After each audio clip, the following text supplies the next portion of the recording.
Bonjour, dans cette quatrième partie, on va parler de l'isolation de la paillourte. La fois dernière, on avait vu la charpente, et donc cette fois-ci, on va voir comment on pose des bottes de paille pour créer l'isolation de la toiture sur cette charpente.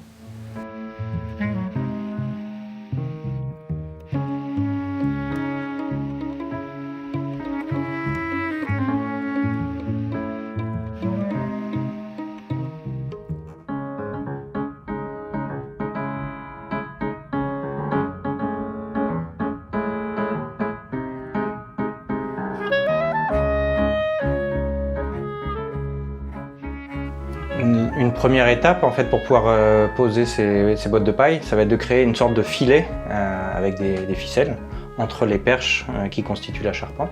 On appelle ça une toile d'araignée parce qu'avec les perches voilà, qui sont plutôt radiales et puis les cercles de ficelles concentriques, ça ressemble un peu à une toile d'araignée. Et donc pour faire cette toile, on va utiliser des ficelles très solides. Ce sont les mêmes ficelles qu'on utilise pour lier les bottes entre elles dans les murs. Donc c'est des ficelles haute densité. Et ces ficelles vont être fixées sur les perches avec des cavaliers, des clous en U. Pour qu'elles soient vraiment bien tendues, en fait on va fixer d'abord la ficelle sur seulement la moitié des perches, une sur deux. Et pour fixer sur la perche intermédiaire, on va venir retendre et fixer avec un cavalier comme ça pour avoir des ficelles qui sont vraiment bien tendues et qui vont pouvoir servir de support pour poser les bottes de paille qui vont former l'isolation de la toiture. Donc une fois qu'on a fait toute cette toile d'araignée là, on va pouvoir commencer à poser les bottes de paille dessus. Alors avant de les poser, en fait on va les pré-enduire parce que l'idée, ça va être d'avoir un plafond en terre. La première couche d'enduit sur les bottes de paille, ce qu'on appelle la couche d'accroche, elle est déjà pas évidente à réaliser sur un mur, mais au plafond, voilà, je le recommande à personne. C'est vraiment plus simple de faire cette couche d'accroche qui consiste à faire rentrer de la barbotine, donc une boue assez liquide. Elle est plus facile à faire rentrer vers le bas que vers le haut, quoi. Donc on va pré-enduire les bottes soit au sol ou sur une table ou même sur le toit, mais avant de les retourner, quoi. Et une fois qu'elles seront pré-enduites, on va pouvoir les retourner et les poser sur cette toile d'araignée. Alors en plus de la couche d'accroche, moi je fais parfois une petite couche de corps, donc c'est 1 cm de terre-paille que je viens appliquer aussi sur la botte. L'idée c'est à terme d'avoir à peu près 2 cm d'enduit, mais tout ce que je mets avant de poser la botte, c'est ça de moins que j'aurai à mettre par en dessous. Et travailler par en dessous, c'est toujours beaucoup plus fatigant, quoi. Même de la peinture, on sait bien que peindre un plafond, c'est plus fatigant que de peindre un mur. Et pour les enduits, c'est encore pire, quoi, parce qu'il y a plus de matière et donc plus d'efforts à fournir. Donc on va pré-enduire ces bottes, couche d'accroche et éventuellement couche de corps.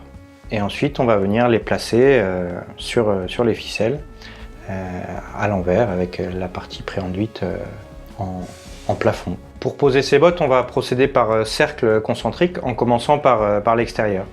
Donc finalement le premier rang il est quasiment sur le mur.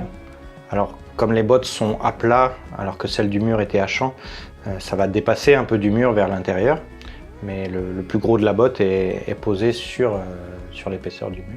On commence par ce premier cercle là, et les bottes vont pas seulement être posées là, mais elles vont être attachées, cousues en fait au mur, avec toujours ces mêmes ficelles haute densité. Donc chaque botte va être ficelée au mur pour qu'elle soit bien plaquée et en même temps pour pas qu'elle glisse en fait de la charpente, quoi. Même si la pente est faible, il y a une pente quand même et voilà, il faut fixer cette première botte pour pas qu'elle glisse. Donc une fois qu'on a fait tout le tour comme ça de ce premier cercle, et ben on va pouvoir attaquer le second cercle qui lui sera donc les bottes de paille des cercles suivants. Elles seront juste posées et bien calées sur le cercle précédent. Et chaque botte est calée comme ça sur le cercle précédent et sur la botte précédente du même cercle. On essaye de bien serrer les bottes les unes contre les autres pour avoir le moins de trous possible à reboucher après au niveau du plafond. Tous ces stades-là, c'est mieux d'être plusieurs, hein. Mais là, c'est vrai que c'est intéressant d'avoir au moins une personne en dessous, à l'intérieur, qui peut guider en disant bah, là, il y a un trou, il faut serrer la botte plus comme ci ou comme ça. Encore,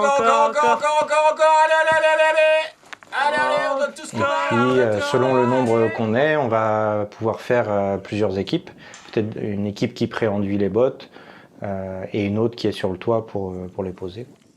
Donc on va poser des cercles concentriques comme ça, ainsi de suite, jusqu'à ce qu'il n'y ait plus la place autour du puits de lumière. Quand il n'y a plus la place pour mettre des bottes entières, bah on va mettre soit, selon l'espace qui reste, des demi-bottes ou des tiers de bottes qu'on va pré-enduire. Et puis au bout d'un moment, pour calfeutrer les derniers espaces entre l'isolation et le puits de lumière, on va utiliser un mélange de terre-paille léger. Donc de la paille trempée dans une barbotine très légère et bien égouttée, qui va servir à boucher les derniers petits trous et à faire en sorte qu'il n'y ait pas de courant d'air, on va dire, au travers de cette isolation.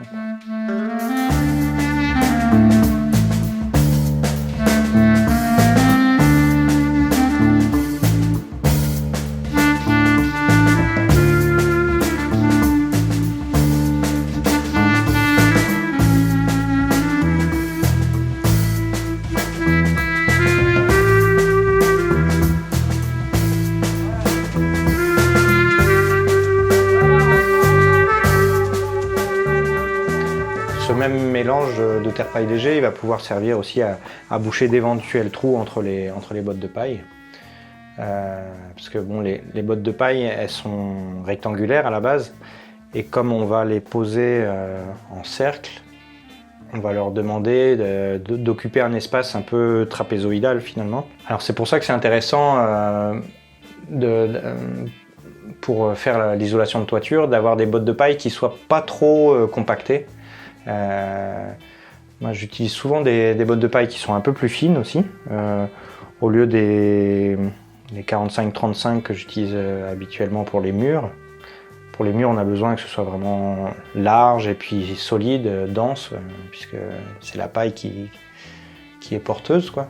Mais pour le toit, en fait, il s'agit juste de rajouter une couche d'isolation, c'est pas vraiment porteur. Une fois qu'on a posé toutes ces bottes de paille en cercle concentrique jusqu'en haut autour du puits de lumière, on obtient une surface plus ou moins régulière. En fait, comme les bottes de paille sont un peu molles et souples et qu'on marche dessus, bon, d'ailleurs, c'est bien de faire attention pendant le chantier, de pas trop les abîmer. Et donc, pour faire ça, on va poser des planches souvent sur les bottes de paille pour pouvoir circuler sans les écraser, quoi. Je bouche les trous. Je bouche les trous dessus. Entre le mur et le plafond et le toit avec de la paille sèche.